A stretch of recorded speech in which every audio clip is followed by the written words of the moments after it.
Jesus stood before the governor, Pontius Pilate, who questioned him, "Are you the king of the Jews?" Jesus said, "You say so."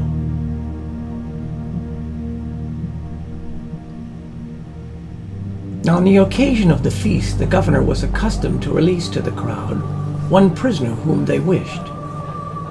And at that time they had a notorious prisoner called Barabbas. So when they assembled, Pilate said to them, "Which one do you want me to release to you, Barabbas or Jesus, called Christ?"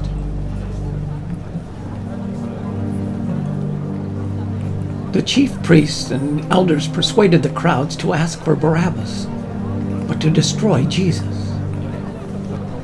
The governor said to them in reply, "Which of the two do you want me to release to you?"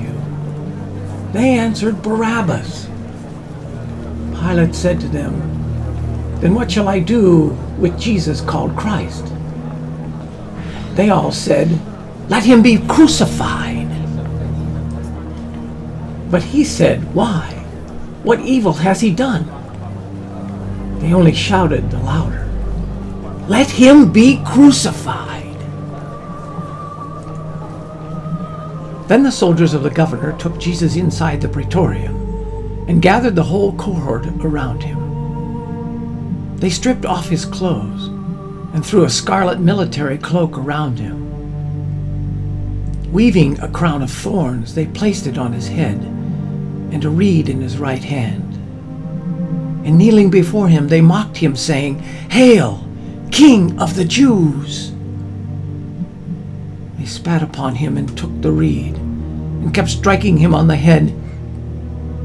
And when they had mocked him, they stripped him of the cloak, dressed him in his own clothes, and led him off to crucify him.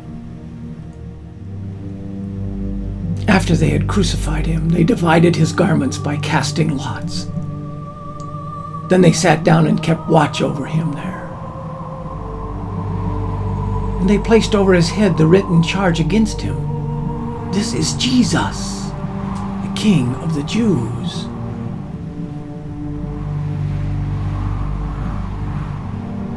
From noon onward, darkness came over the whole land until 3 p.m. And about 3 o'clock, Jesus cried out in a loud voice, "Eli, Eli, lama sabachthani," which means, my God, why have you forsaken me?"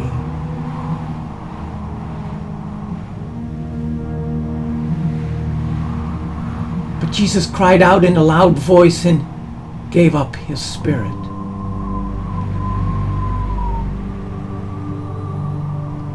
And behold, the veil of the sanctuary was torn in two from top to bottom. The earth quaked. Rocks were split. Tombs were opened. And the bodies of many saints who had fallen asleep were raised.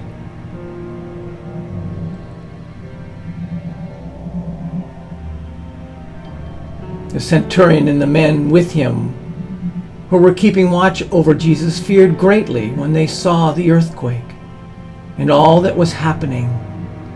And they said, "Truly, this was the Son of God."